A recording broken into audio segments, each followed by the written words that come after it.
All right. And we are recording, and this is the 6th installment of Practicing the Presence of God, Brother Lawrence. And we are going to be starting on page 28. But before we get there, we had a lively discussion at the end of last week, and it was all centering on the paragraphs right at the top of page 28.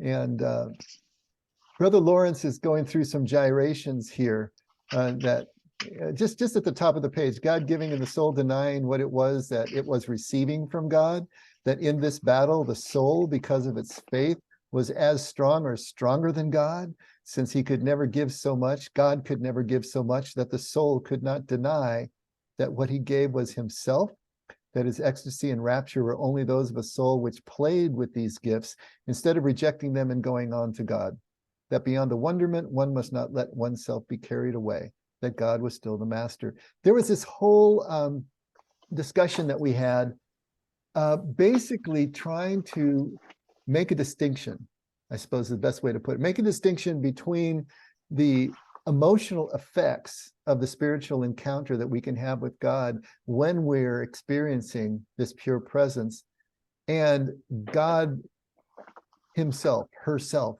right? And so he's making the distinction that he didn't want to get caught up in the ecstasies, in the pleasurable emotions and feelings and the warmth of this connection, because that to him was still distraction. That was still skittering along the surface. And he wanted to make sure that he was always drilling down to the depths where you would be beyond emotion, beyond feeling. And some of us had varying levels of agreement or acceptance of that. Becky, yeah? And so it was a really great discussion that we had. Have any of you been thinking any more about this in terms of this divide, I guess, between a spiritual encounter and an emotional experience?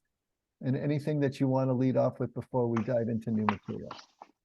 I have a little bit, but it's, I think, more general, which Okay. is I was also thinking about, because, there's parts of what we've read so far that I really react to, because it feels a little bit too Lutheran to me. It's, the whole idea that I'm a wretched sinner and blah, blah, blah. And so I was thinking about the Word of God. If it is the Word of God and God is all knowing, then God would have to know that people in Jesus' time is going to be very different from our time. And yet the Word of God needs to reach all of us. So that helped me get over my rigidity around wanting to reject this whole thing, because it's just not what I believe, right? And that got me to talking about the difference between thoughts or feelings. And Dave, you touched me deeply last week, because I didn't in any way want to suggest that because you're more of a thinking person versus feeling, that somehow feeling is the right way, but rather maybe there are different ways, like in the way that we're all made so differently, and it's almost like individually we would have to fight that battle of, is this God or is this not God? Am I connected? Am I not connected? Does that make sense? Absolutely, it does to me. Yeah. I've thought about it, and what I wrote about in terms of the death experience was that I described that occasion where I was as being characterized with an incredible sense of love and incredible sense of peace. But I didn't describe it as an emotion because it wasn't. Emotion is what I felt when I was alive again, and existed back in my material form and having my material experiences. But it just was interesting to me that when I was there, it was devoid of what we call emotion. although it was incredible. It's just different. And that difference is the thing that's fascinated me. I mean, I've come to the point where I figure that emotions are physical, right? I mean, it's neurochemistry Right. that we're feeling, right? And so that's physical. And so when you were in the death experience, there was no physical. You weren't Sure. feeling the effects of that, and yet you were feeling something, you know, but it wasn't- was different. And I don't have a gauge on that difference other than from my times in contemplative prayer.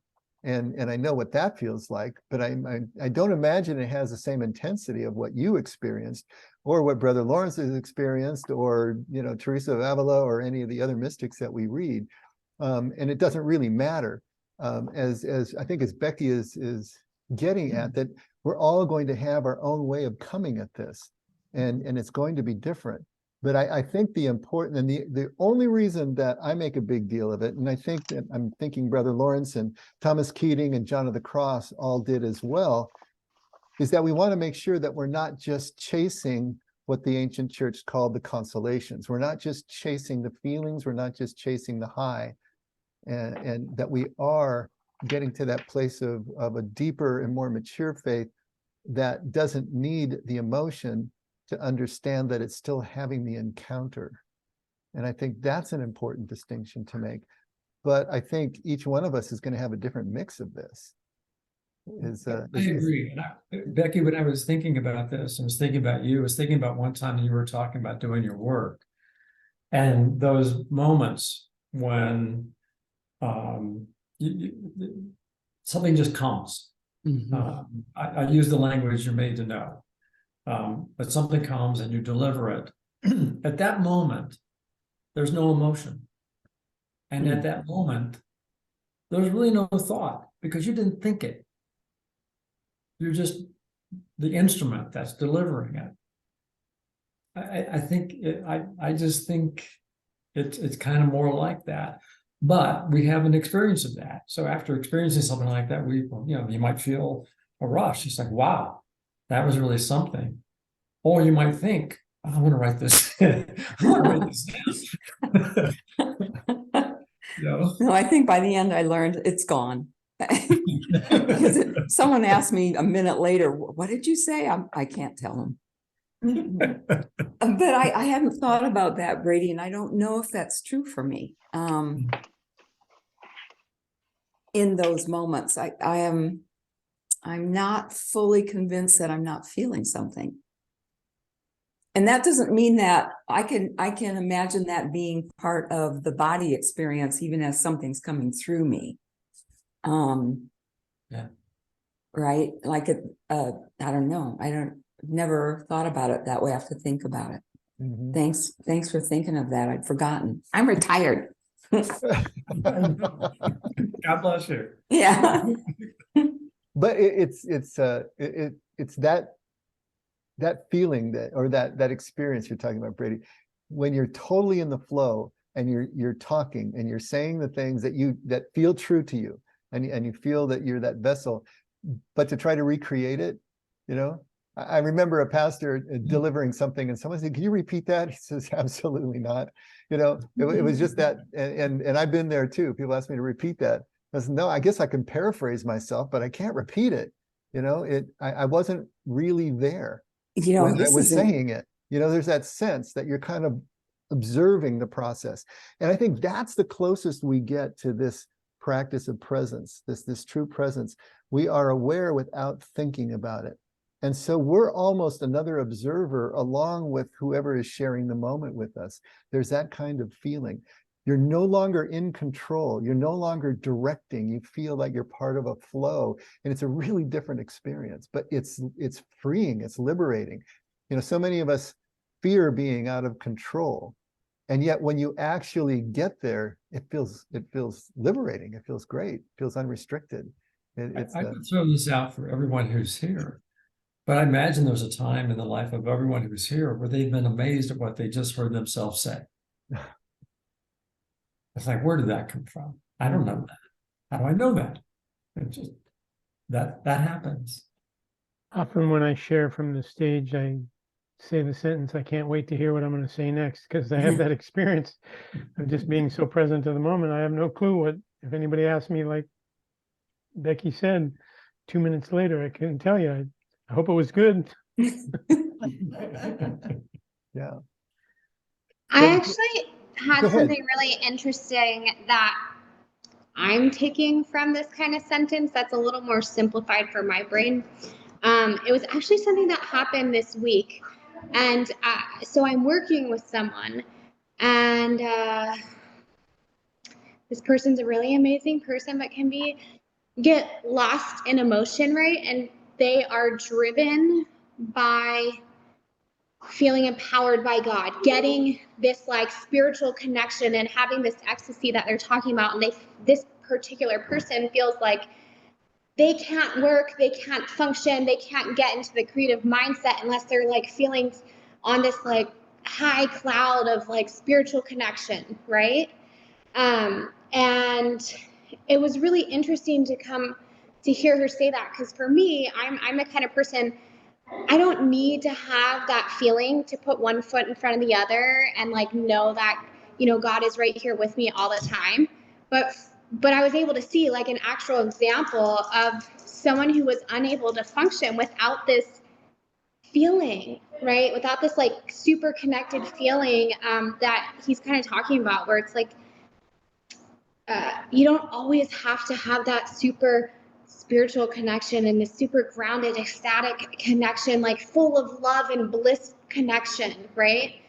To be able to know that God's in your life and that you can keep going forward. But I think for some, that is the way that they feel that they can function. At least that's what I witnessed this week, which I thought was interesting because we were kind of stuck on this last week for a while. And then I was like, oh my gosh, this is just crazy.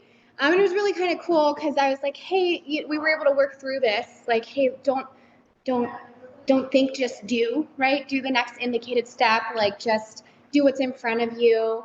And it was a really cool process to see how that all worked out. And anyways, I hope that makes sense. Mhm.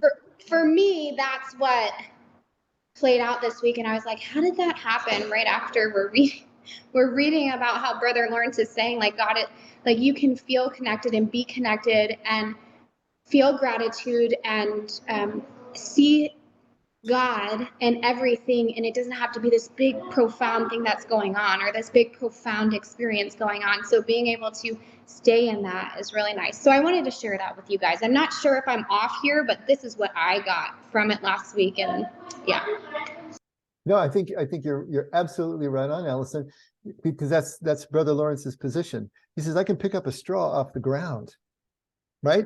And what's more mundane than that? What's more unspectacular than that? And yet he sees it as a sacred act. He sees it as connection with God, and everything that he does, from the kitchen to the shoe repair shop to anywhere he's at, he feels that connection. And so for him, it doesn't need to have the emotional component, and yet he keeps getting it over and over again. So as we continue on, here's going to be that dichotomy with him as well. He went into the monastery thinking he was going to be doing penance for the rest of his life for the horrible person that he was. And there's the pathology, right, Becky? I loved what she called it, Lutheran. Of course, he's Catholic, but yeah, the Catholics don't have a lock on the guilt, right? It has enough to pass around to the Lutherans as well, I suppose. But at any rate, some of that pathology shows through, but we see him wrestling with this, going back and forth.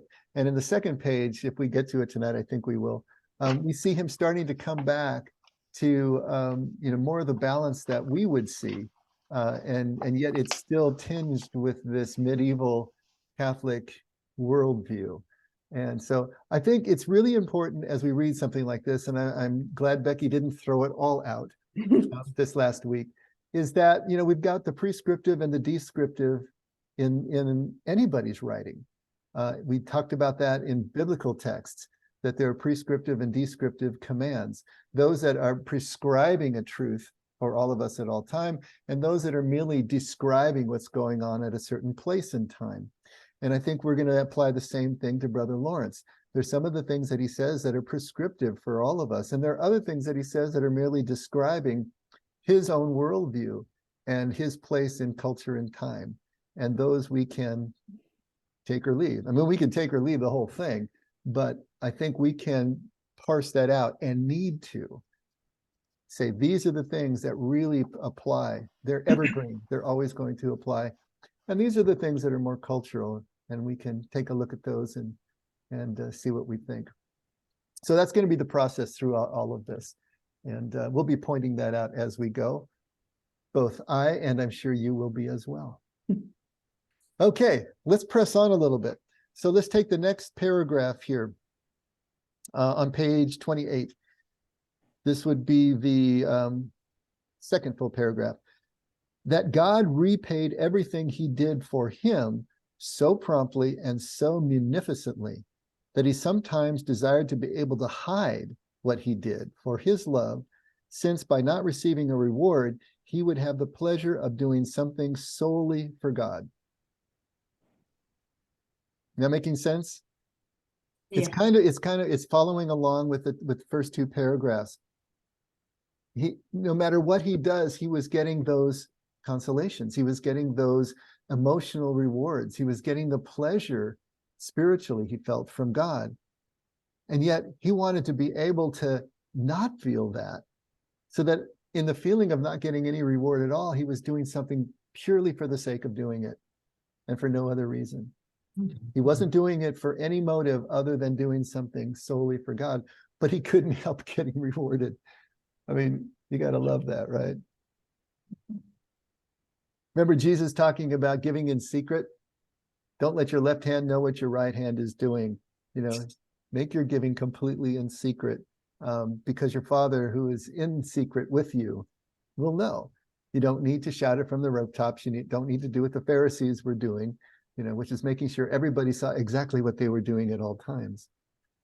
But here is Lawrence taking it a step further. He's not trying to hide his gifts from other people. He wants to actually hide it from God, because he can't help getting the spiritual boost every time he moves around. Interesting. Next paragraph. That his spirit had been deeply troubled since he was certain he would be damned. That all the men in the world would have been unable to convince him otherwise, but that he had reasoned about his feeling in this way. I have entered the religious life solely for the love of God. I have tried to live only for him. Whether I am damned or saved, I desire always to continue to live only for the love of God. I shall at least be able to say, right up to my death, that I have done my utmost to love him, that this melancholy thought had been with him for 4 years and caused him intense suffering. All right. I remember as I was starting to work and do pastoral training in an evangelical church for the first time some 30 years ago, I was talking to people who had been in the church for 40 years or more and were wondering if they were saved or not. They would confide to me that they still really didn't know for sure, and it was tearing them up. That just shocked the heck out of me. How can you not know? And this was a lot of what drove my ministry, because to me, the good news of Jesus is, yes, of course, we're already in. We just have to accept the invitation. There's nothing to do to get accepted by God. And yet these people were wondering, because they were coming from a performance-based culture and religion and institution. But here's Brother Lawrence in the same boat. He doesn't know. In fact, he's convinced he is damned. He's convinced that he's the worst sinner he knows. He's convinced, that may have come from the war, some of the atrocities he saw there. Maybe it's some that he had participated in. We don't have those details. But he's convinced here for 4 solid years as he enters the monastery that he's going to hell. Now, how does he deal with that? He says he's just going to desire to continue to love God for the sake of God. And that right up to his death, he'll be able to say that he's done his utmost. But he doesn't really know for sure. And that's kind of amazing. Then he says that since then, okay, after these 4 years, that since then he had not concerned himself about either heaven or hell, and his life was free of worry and full of love. That he had put his sins between God and himself, as if to tell God he did not deserve his favors, but that God continued to shower him with his blessings. That he sometimes took him by the hand, that God sometimes took Lawrence by the hand and led him before the entire court of heaven to reveal to all the wretch on whom he so graciously bestowed his graces. Any psychologists could probably have a field day with that little paragraph, right? So, we can take a look at this one way and say, Brother Lawrence really needs to work on his self-image, But at the same time, look at the way he reacts to this. So he's steeped in a culture, he's raised in a church that, like the Lutherans, see mankind as a product of original sin, completely separated from God at birth, and unable to do anything about it. So it's an external agency that is going to have to save mankind. That's the action on the cross, that's the blood of the cross. And so that's the way that they're looking at it. And the more you suffer, the more you are cleansed of sin. The suffering is what cleanses you of sin. And the more you suffer, the closer you are to Christ. And here's Brother Lawrence convinced that he has already committed enough mortal sins that he's damned. And there's not enough mortifications that are ever going to clean him up. So he's just resigned to the fact that he's going to hell. And yet, what does he do with that? He puts his sins between God and himself, as if to tell him he doesn't deserve his favors, but he gets them anyway. And he sees God as making an example of him, that this lowly wretch is the one that he determines to shower his blessings upon. And he continues to practice presence, continues to love God for the sake of loving God, even though he doesn't believe for 4 years that it's going to do him any good in the long run. It's a very alien kind of viewpoint, isn't it? It's kind of sad. It's like kind of pathetic, it's just, the poor man was just suffering brutally and kept on. I mean, we weren't raised Catholic, but or Lutheran for that matter, just kind of mainline Protestant, Methodist kind of stuff. But is that the way people think? I mean, in the Catholic Church still, that or in, whatever, Lutheran Church, whatever, those, those denominations, is that what they think? That they're, these wretched people that are going to go to hell? Well, I don't know that they still think they're going to hell, but they evangelical churches certainly believe in original sin. And so that idea that we are born completely separated from God in that total depravity of Calvinism is still a Western Christian belief. Yeah. Now they, there's an idea that we can be saved. And so then, a lot of the Christians and most of the Christians I talked to were convinced they were saved now because they had followed certain rituals and they had, accepted Jesus as Lord and Savior. And so they didn't feel that they were damned the way Brother Lawrence is these first 4 years. But still there's that sense that, we don't have any way of connecting with God. God has to connect with us. And so it becomes kind of a passive relationship with God. And your reaction, Beth, is perfect. It sounds so sad. And for him, for 4 years, it was miserable. But the thing that's amazing to me is look what he did with that. I mean, if you really thought that it was over and you were damned, wouldn't you just eat, drink, and be merry? Yeah. For as long as you could? This is not what he does. That's the amazing part of all of this. Now, remember, he's having this conversation in his early 50s. This is 1666, and the best date for his birth we have is 1614. So he's in his early 50s, and what he's talking about is the first 4 years of his monastic life, which would have been in his early 20s. So he's talking about this, from a vantage point of about 30 years now. And so he's had 15 years in the kitchen and another 15 years in the shoe shop, and he's moving into older age. And so he's looking at this from a very different point of view, but he's looking back and saying, yeah, those first 4 years were really bad. And the first 10 years I was struggling. So he's looking back at it from a point of view of having overcome these feelings and concepts. But still, it's an amazing thing that he got through those first 4 years and stayed in that position. Because I don't know that that's a helpful. lot of us would.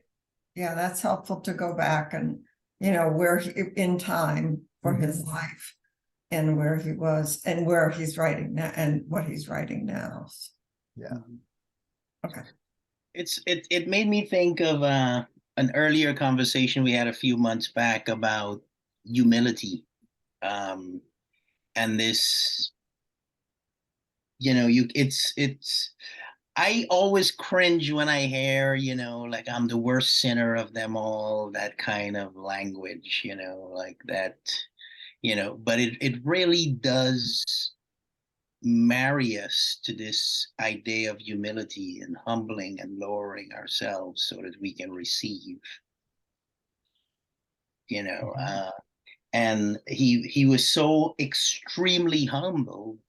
So he was so humble that there was nothing left but to receive. Right?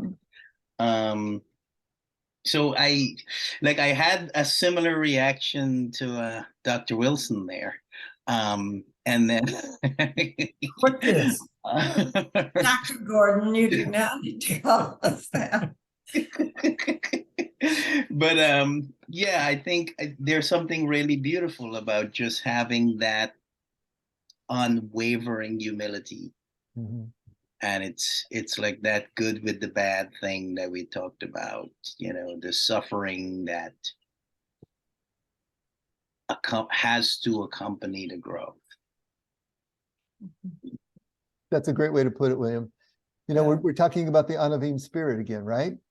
We keep coming back to that Anavim spirit, that person who is oppressed and marginalized and has come to the point where they realize that there is nothing in their own power and there's nothing in the circumstances around them that can pull them out of this hole. And yet they still continue to live with a sense of gratitude and fearless dependence because now their reliance is wholly on God. And that spirit is the one that Jesus is talking about in the Beatitudes when he talks about being poor in spirit and being pure in heart and all of those characteristics that he lays out as the monikers of someone who is living in kingdom. And this is Brother Lawrence to a T, that abject humility. Now we can say that he's taking it too far, and that's psychologically and emotionally, I think that may be the case. But what's the takeaway here? Don't every one of us at some point or another feel that we are unworthy and feel that we're not doing it right and feel that there must be some comeuppance or something that's going on here because, we feel our own frailty, we feel our own shortcomings. And yet if we can, as Brother Lawrence does, just continue to push on through, regardless of the lack of positive emotion or regardless of the lack of felt connection with God, but keep showing up, just keep showing up. And here's, I think, another reason for making the distinction between spiritual encounter and emotional experience, because we all go through these dark times. And if we just keep showing up, as Brother Lawrence did, you come out the other side. And we realize that, yeah, there is nothing to fear. We still are connected with God. But there was a time where we didn't believe it because we didn't feel it. But to keep showing up. I think that's the main thing that I'm taking away from him. And it's something that I had to really learn myself because I didn't feel a whole lot of anything from my spiritual encounters, especially at the beginning. And so I really thought there was something wrong with me. But I did keep showing up. And then folks came along like Thomas Keating to help me to realize that there was nothing wrong with me. And then I could with more confidence, soldier on, but to keep showing up regardless of the feelings. And now we're getting into John of the Cross territory, the dark night of the soul, the dark ray of faith, when all the seeming support is lifted. And we're coming back to the early church fathers who talked about the consolations and the desolations. And it wasn't until you got to the desolations that you were really maturing in your faith. And yet that's the opposite of what we feel now, that it's in the consolations that we're hitting the height of our spiritual connection. And it's was never so with the early church, just the opposite. Mm-hmm. During our discussion last week, Kathy sent me a text message about the different Enneagram approaches, basically, like, looking at the heart types and the gut types and the head types, and recognizing that they're all going to have to do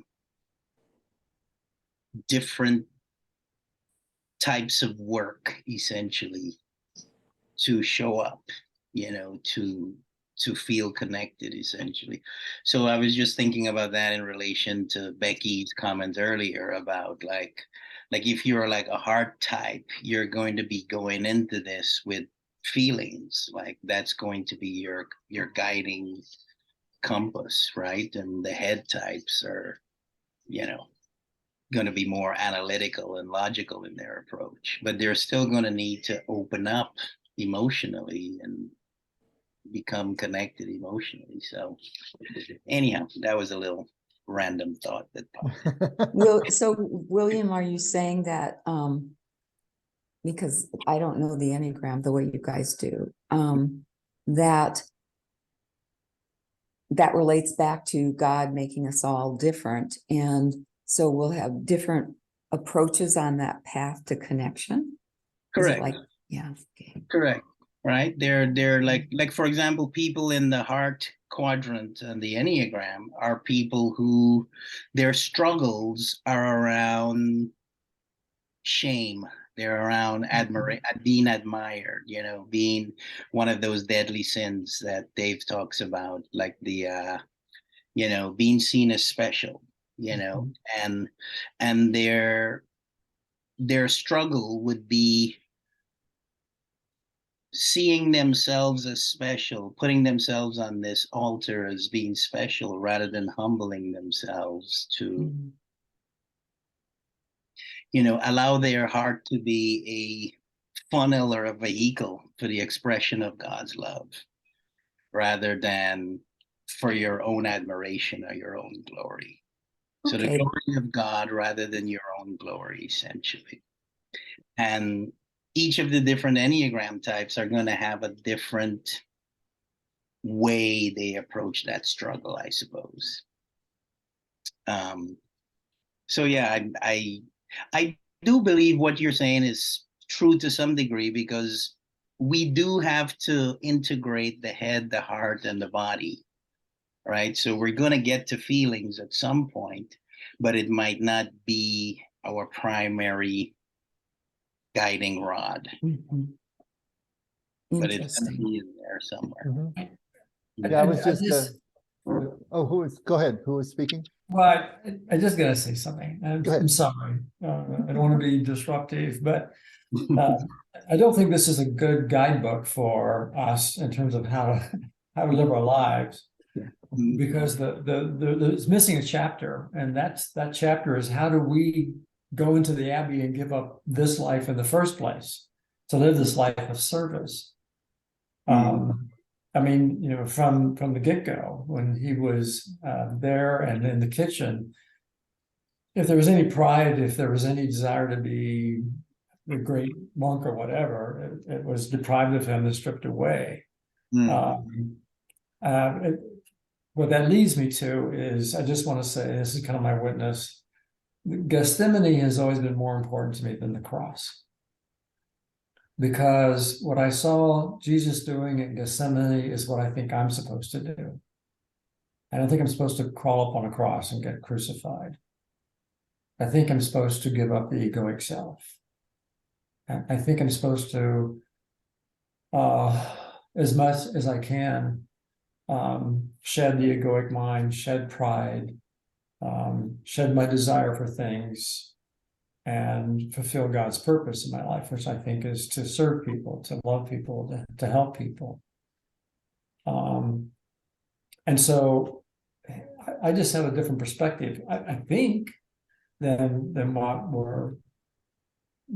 we're talking about right now. Mm.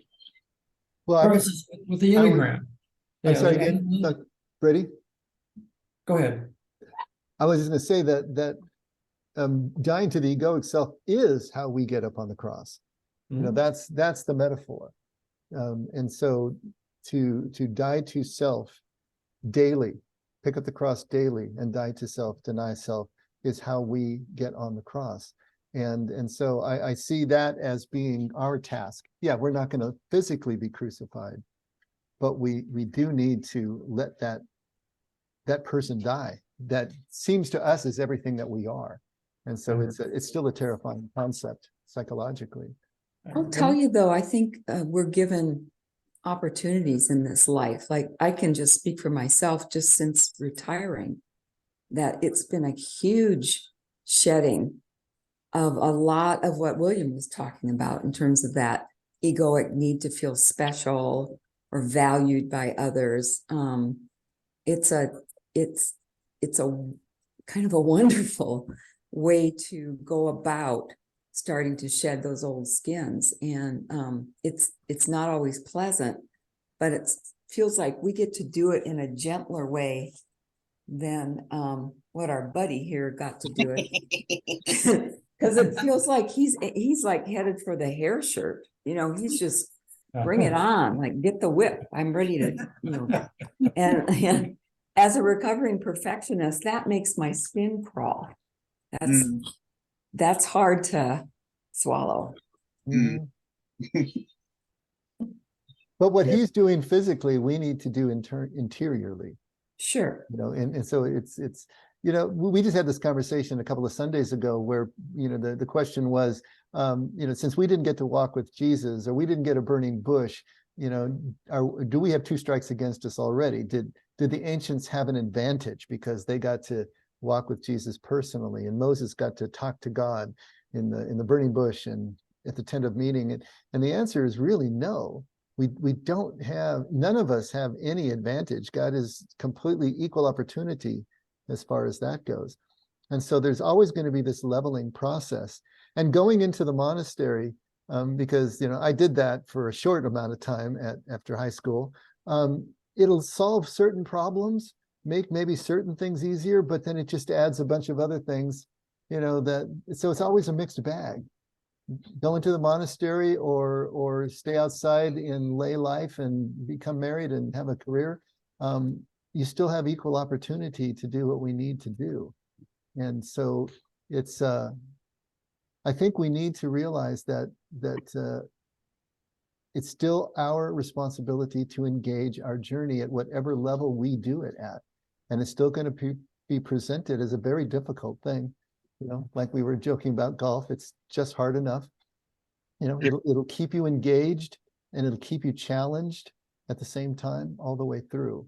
And that's life. And so, you know, I think that we're looking at Brother Lawrence in this very alien context, you know, in a monastery in 17th century France.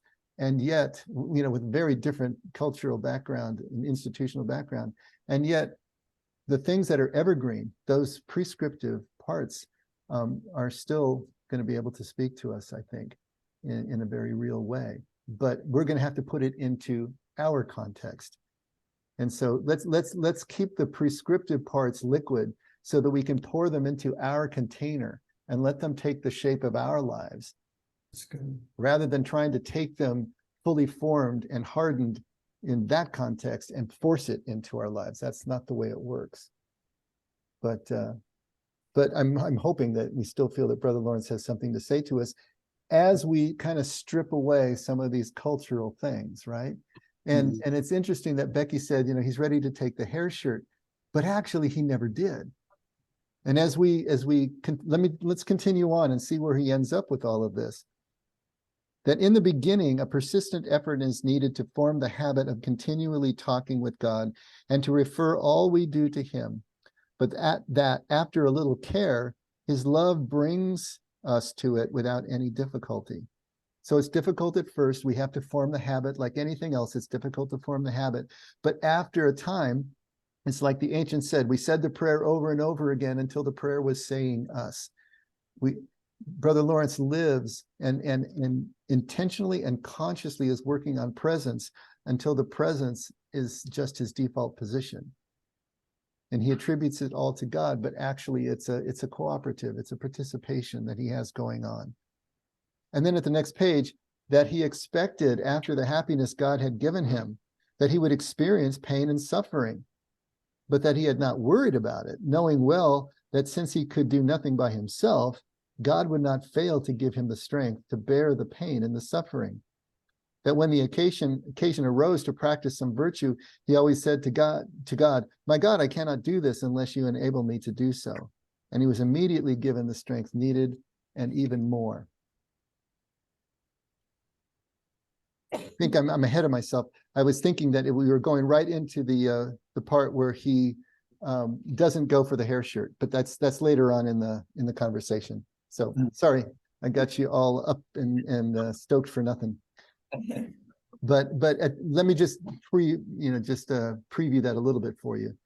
There's a point at which he realizes that all these mortifications, all these artificial ways of coming at God, the silice, the hair shirt, the self-flagellation, the fasting, any of the other mortifications, deadening of the flesh, disturbances to the flesh to try to, again, bring yourself closer to God. He didn't need those, he didn't want them. And he realized that all that was needed was just love. That's all that was needed. So he comes around to that conclusion himself after having passed through kind of the crucible of all of this internal beating up of himself that he goes through. And he realizes that's not it. That's not the way to go.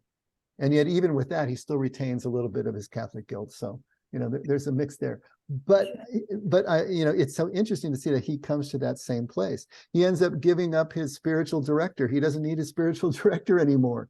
He doesn't have a counselor that he goes to for any of the disturbance. He doesn't need that anymore. He becomes real self-contained in this presence that he's forming with God on a day-to-day basis. And so we see him passing through a lot of these things and getting to the other side. But he had to go through it. And I think a lot of us do, maybe not as extremely as he does, but we go through a lot of this self-flagellation on an emotional, psychological, and spiritual basis. And we need to get out to the other side as well. Dave, what is this hair shirt thing you mentioned? You and Becky mentioned? Clearly, hair he's not Catholic. A hair shirt is literally taking a skin, animal skin, and turning it inside out and wearing it with the fur inside, so it's constantly poking. Like wearing a wool shirt without a liner. And especially when it gets wet, it's just irritating as heck. That would be a hair shirt. You'd be wearing it with the fur poking you constantly. And it's just to keep you in constant discomfort, to keep you constantly uncomfortable and reminding yourself of your mortality and your humanity and your depravity and all these sorts of things. There was something called the silice, which could take a lot of different forms. Actually, the hair shirt could be a form of silice, but sometimes the silice was a chain that you would tighten around your leg that had spikes in it. And so it was actually digging in and into your flesh. And again, to keep you in constant pain, constant discomfort. And then of course the self-flagellation. Some of our heroes like Teresa of Avila were totally into the silice and the self-flagellation. That was part of their cultural belief system and experience. And yet, on the other hand, she writes beautifully, the interior castle and her connection with God. And so there's that paradox again, right? Do they do this? I was going to say, Dave, do they do this in private? Or is this like a public display of martyrism or something. Is it like a private thing that they're doing, like constantly? It's just a constant thing. Yeah, it would, well, it would normally be private. The cilice would be worn under their other clothes, and so you wouldn't necessarily know it was there. And the self-flagellation would be done during their private prayer times. So yeah, it wasn't necessarily a public thing. In fact, most of these people would say that they're going to do it in private so that they're not calling attention to themselves, because they're not looking for admiration. They're not looking for people saying how pious they are. They're looking to keep themselves in a constant state of discomfort as a way of getting closer to God. It reminds me of some of the teenagers I see, they do self-cutting, right? I mean, they do it for a different purpose, but it's to feel the pain, to feel some sort of emotion if they're emotionally dead. Yeah. So, I don't know. Yeah, very different motive. Yeah. For doing it. They're trying to make sure that they're still alive in a way, because they're feeling so numb and so dead. Typically for cutting, but this is a means of mortification of the flesh. If you want to do some research, just put mortification of the flesh into Google, and you will be rewarded with all sorts of stuff. And you can read about what the belief was, and it just sounds so alien to us, just so wrong in many ways. And it is wrong. It's obviously a very bastardized interpretation of Scripture. It just doesn't make any sense as we look at the gospel from the point of view of the Jews. Because the Jews are going to look at things very differently. The Jews always looked at life as a celebration, and it wasn't pulling away from physical life that brought you closer to God. It was diving into, immersing in life fully that brought you closer to God, and enjoying the gifts that God has given us. But then Jews don't believe in original sin. And so their whole life starts from a different point of view. God says, you're good. I created you, you're good. And that's a very different starting point than to say that you're totally depraved and separated from God and there's nothing you can do about it. And so from there, everything kind of takes off. And we got to remember, Jesus was a Jew. His first miracle was creating wine. Wine was a symbol of celebration to the Jews. And so it's a whole different trip. I remember as a child growing up in the Philippines during Holy Week, there would be men who would carry the cross and self-flagellate. And the story behind that, we say, the adults will tell us, it's because he had some great sin. He needs to be closer to God and he's punishing himself. But yeah, they would go through the whole thing with thorns on their heads. Not only that, they would actually nail themselves to crosses. And the Catholic Church has finally disavowed that and has frowned upon it and said, no, this is not what we're talking about here. But that doesn't mean that culturally people aren't going to continue to do it. But it's taking the thing way too far and too literally. I mean, once again, what is metaphorical in Scripture? What is pointing to a spiritual truth through a metaphorical image? When we take it literally, we lose the image. We lose the meaning of the image. And this has been done over and over and over again. I mean, the Jews did it themselves. God tells them to keep his word on their minds and on their hearts and on their arm, as if it's on their forearm. So that way it's directing their thoughts, directing their emotions, and directing their actions. And so what do? Well, they actually create the phylacteries, right? The leather boxes that they put the scrolls into, and they strapped them to their heads and to their forearms. And so they took literally what obviously in Deuteronomy 6 was meant metaphorically and symbolically. So, and it's not that the phylacteries can't be a beautiful reminder, but when the symbol becomes divorced from its meaning, then it turns into superstition. And we want to make sure we're not going there. Dave, I was just thinking that that prickly vest would be a really powerful, like, mindfulness.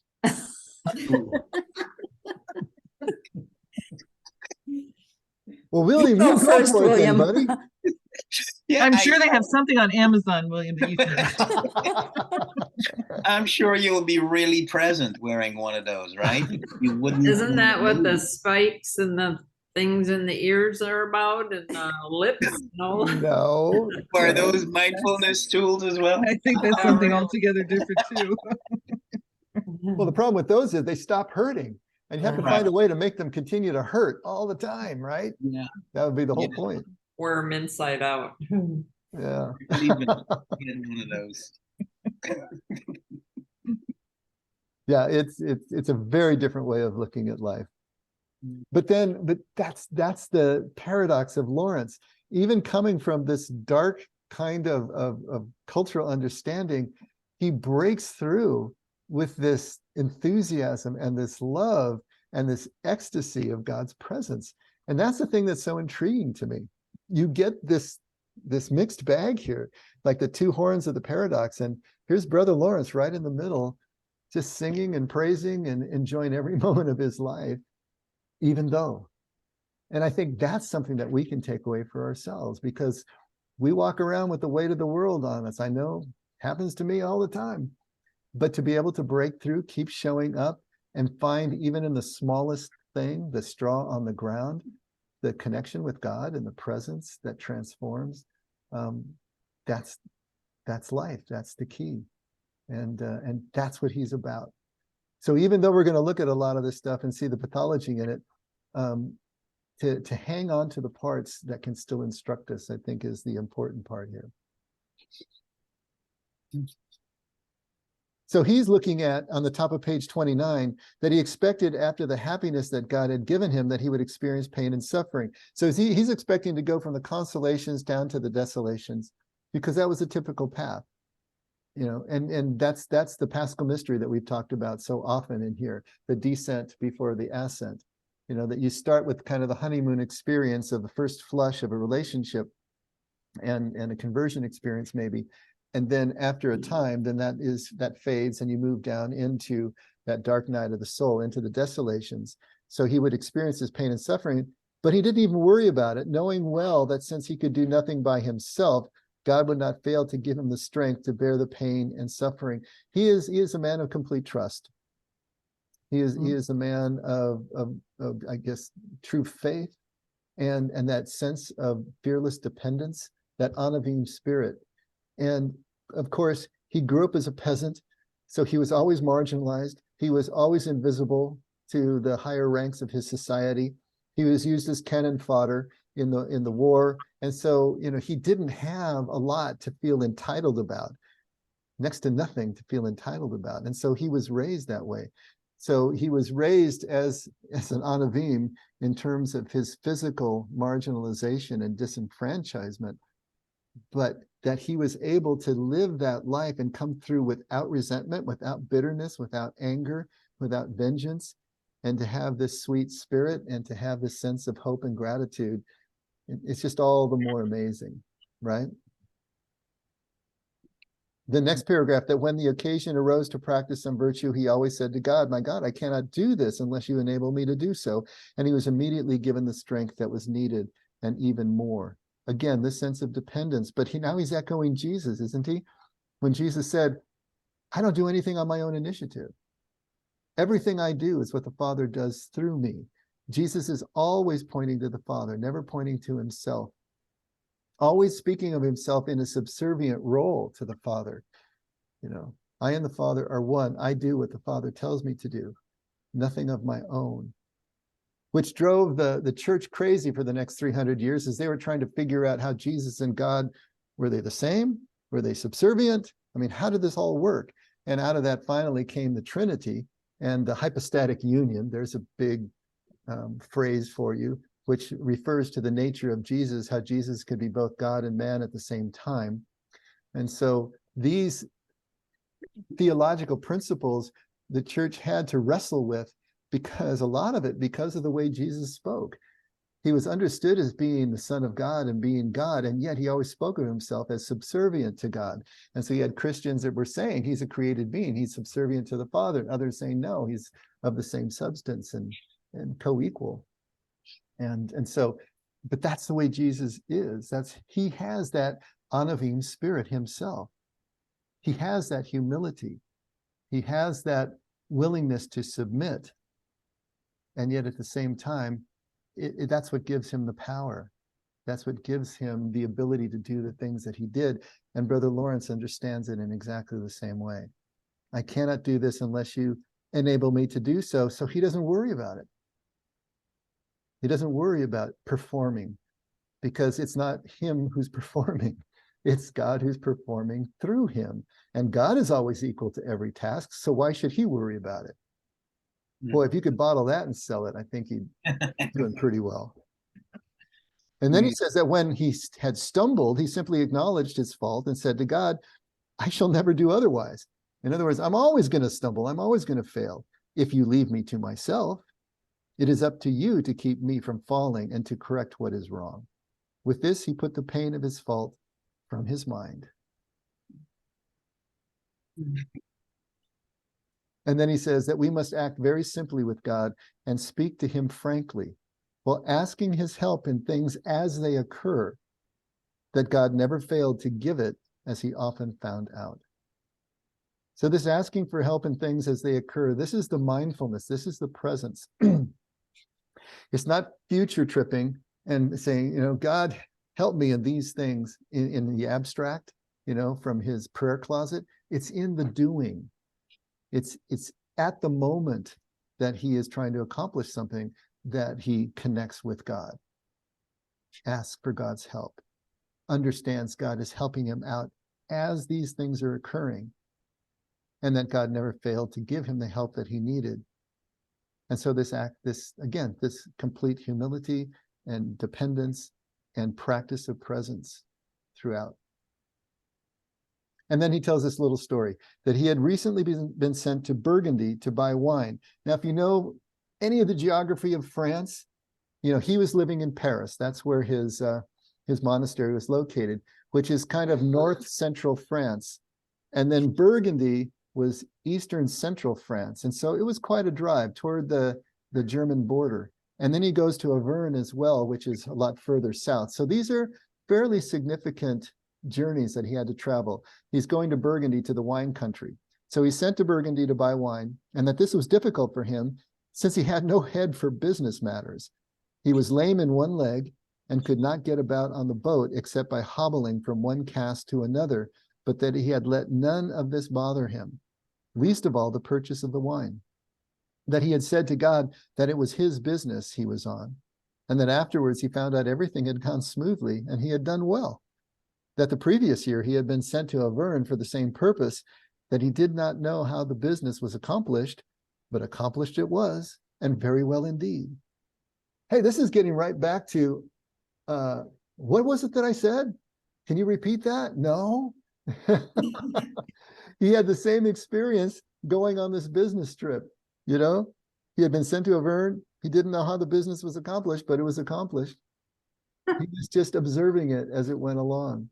He was aware without thinking about it.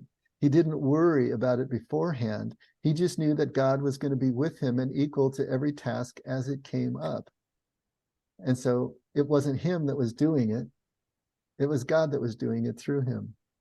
Awareness without thinking about it.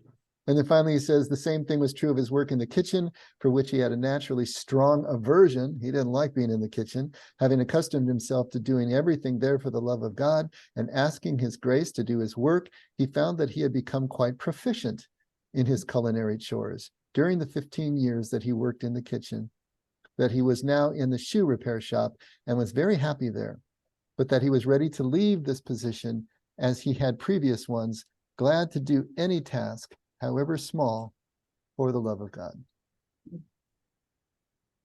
I think we see the character of Brother Lawrence emerging more and more with each page that we read, and the kind of person he was.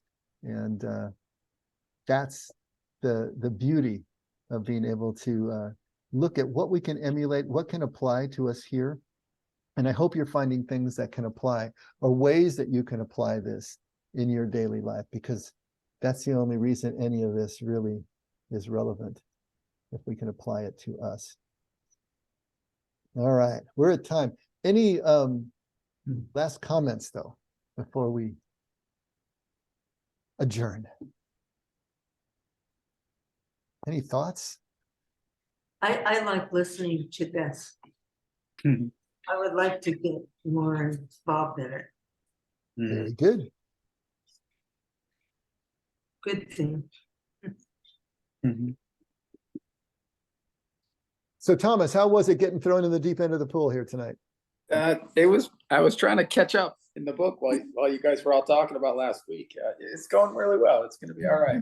I had a lot of good thoughts. I had a couple good old memories of my first confession as a teenager. Yeah, so I can kind of identify with Brother Lawrence a little bit with some of his feelings. So yeah, it's good. Well, great. Glad to have you here, and Right. all the rest of y'all as well. Okay, so turn these things over in your mind as well, you know, where we've gone here.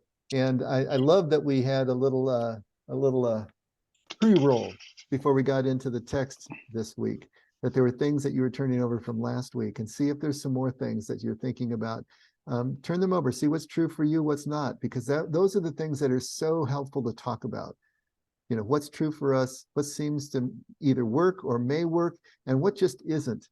Because if you're feeling that, I guarantee you other people are as well. And to be able to bring that out and to give other people permission to think down those dark lanes is really a good thing to be able to do. So yeah, bring that stuff with you next week, and we'll talk more about it. I have to just say, I appreciate the Catholic, I mean, I think people need to understand the Catholicism that's involved here, and how that really makes a difference in his the way he talks, because it's really, really depressing. I mean, he's just really sad. I mean, he's just sad, but I understand it now. Because being Catholic, I understand that that's how it was and how they think. But it's, I've read this early, I've gone further on in the story, and I know that in Saint Teresa and all these, I know that in the beginning, it just seems so very hard and so really like depressing. But after hearing and knowing what they've gone through, it's powerful. I mean, it's powerful. That's the only thing I can say. But in the beginning, it seems like, oh my gosh, forget it. This guy doesn't, it's like, no. But it's good. It's good stuff. It really is. Nice. I mean, hang in there. Like you said, just show up. Show up in spite of this, like beating themselves up. Even I cringe. I cringe at it all the time. It's like, oh my gosh, wow, he had really low self-esteem. Oh wow, so it's yeah. But it's all good. I think I like it when you did say, finally, I was waiting for it, thank you for saying it, that we put in the context of our culture. That was his culture of what, 16th, 17th century. Because I grew up Catholic too, and we have this guilt. Yeah. To me, right, it's like there's humility, but you know, now as a more mature person, the humility means I'm not better than you, but I'm not the most abject creature on earth. Right? Exactly. Right. Yes. No. If that's my feeling, and you say, "Oh, Ellen, can you please do this? Would you like to volunteer to this?" "Oh, no, I'm sorry, I'm not qualified." Then nobody will do anything, right? Like Becky said too, about the perfection. I say, "Oh my God, I won't do it right. No, I can't." But we have to put in perspective. Yeah, for sure. That's great. Thomas, there's a lot of Catholics here. You're in good company. Catholics unite. And that's the beauty of it. We can find the balance, you know, in any tradition. You know, we can find that balance. And that's what we're trying to do. We're trying to find the balance. But kind of like Rosemary said, the heights of love that these people came to through this sense of guilt and depravity and mortification, that's what's amazing to me. Absolutely. That they came through it. They kept showing up and they came through it and they came to a realization on the other side. In other words, they allowed the horns of the paradox to stay in place, and they continued to stay in that space until they were transformed by the experience. And that's the key, not preemptively making a decision that flops you down one side or another. One is right and the other is wrong, but to be realizing that somehow these two things are true at the same time, and it's that resonance in the middle that does the work. It's a strange thing. All right, we need to stop now. Yeah, East Coast folks need to go to bed. Let's see. Amen, brother. Go ahead, Scott. Father God, we're just so grateful to be here to encourage one another in your word and your proclamations and your direction for our life. It gives us peace when we allow it to speak truth into our circumstances and situations. With this issue of humility, Lord, we pray that we find all the aspects that you intended humility to serve, so that we can be of love and service, Lord, and know the better way, the higher calling that you've called us to. Help us to seek you in all that we do and submit our hearts and our lives to you, that you may have your way and your will in us. In Jesus' precious name we pray, and we give our thanks and say our amens. Amen. Amen. All right, for those of you local, Good Friday, 7 p.m. at the Effect. You can stream it if you're not local. And then, of course, Easter Sunday. So wherever you are, have a wonderful rest of Holy Week and Resurrection Weekend. And we'll see you soon. Good night, everybody. Good night. Good night, everyone. Bye. Good night, good night, good night. Thank you. Bye, Goodbye, everybody. all. Bye, Beth. Bye, Bye. Rosemary. Tony. Hello, Bye, Tony. everyone. Good to see you, man. Bye-bye. Yeah. Missed you Sunday, man. Who was that? Oh, you're muted. You're muted. I am? Oh, they're gone. Okay. No, I wasn't talking to you. Hi, Linda. Hi, Jordana. Bye, Linda. Bye, Jordana. Bye. See you guys Friday. Bye.